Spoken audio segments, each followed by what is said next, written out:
శ్రీ గురుభ్యో నమః. నిర్మమ, మమకారం లేని అమ్మ. నేను అనేది అహంకారం, నాది అనేది మమకారం. గాఢ నిద్రలో నేను లేదు, నాది లేదు, హాయిగా ఉంటున్నాడు. మెలకువలో కూడా నేను నాది లేకుండా ఉండగలిగితే అదే జాగ్ర సుషుప్తి.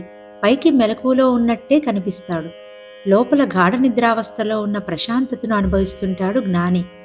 భగవద్గీత మొదట్లోనే మామకా పాండవ, నా కుమారులు పాండుకుమారులు అనే భేదబుద్ధిని చూపించాడు. మమకారంతో కళ్ళు మూసుకుపోయిన ఆ ధృతరాష్ట్రుడు, ఆ మమకారమే సర్వనాశనం చేసింది.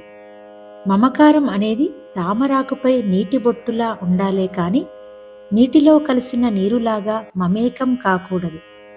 కలిగేది ఎప్పటికైనా తొలిగేదే, పుట్టింది ఎప్పటికైనా గిట్టేదే, దగ్గరైంది ఎప్పటికైనా దూరమయ్యేదే, కలిసింది ఎప్పటికైనా విడిపోయేదే. తన దేహంతో సహా ఇల్లు, భార్య, పిల్లలు, బంధువులు, స్నేహితులు, ఆస్తులు అన్నీ తనకు కలిగినవే. ఎప్పటికైనా అవన్నీ తన నుంచి తొలగి తీరుతాయి.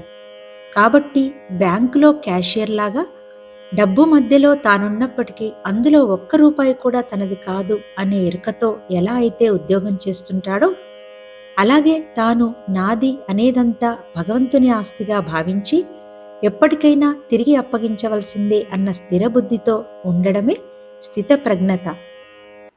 భార్యా పిల్లలపై మమకారం ఉన్నంత మాత్రాన బంధం కాదు, వారిని నా వాళ్ళు అనుకోవడమే బంధం. అందరినీ అన్నిటినీ భగవత్ సొత్తుగా చూడడమే నిర్మమ. కర్మ చేస్తాడు, కర్తనని అనుకోడు. ఫలం వస్తే స్వీకరిస్తాడు, ఫలం పోతే బాధపడడు. ఎందుకంటే తాను మధ్యవర్తి మాత్రమే, యజమాని కాదు అన్న స్పష్టత అతనిలో స్థిరపడి ఉంటుంది. ఇదే తత్వజ్ఞాన ఫలం. ఇంట్లో ఉంటాడు, ఇల్లు అతనిలో ఉండదు. శరీరంతో జీవిస్తాడు, శరీరమై జీవించడు. ఇదే అసలైన నిర్మమ స్థితి. ఎవరో ఒక భక్తుడు పులి చర్మం తెచ్చి భగవాన్ను కూర్చోమన్నారు. కూర్చున్నారు. కొద్ది కాలం తర్వాత ఇంకెవరో వచ్చి, స్వామి, నాకు ఆ పులి చర్మం కావాలి అని అడిగారు. ఇచ్చేశారు. నా లేదు, నీ లేదు. నా నీ రెండూ లేనప్పుడు ఉన్నదేదో ఉంటుంది. ఆ ఉన్నదే తానుగా ఉన్నవాడు ఉన్నది నలుబది వ్రాశాడు.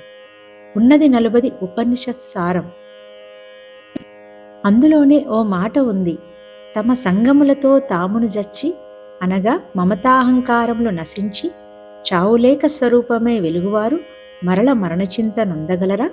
మమతే మరణం, నిర్మమా స్వరూపం. నాది అన్న భావం తగ్గిన కొద్దీ అమ్మ స్వరూపం వ్యక్తమవుతుంది.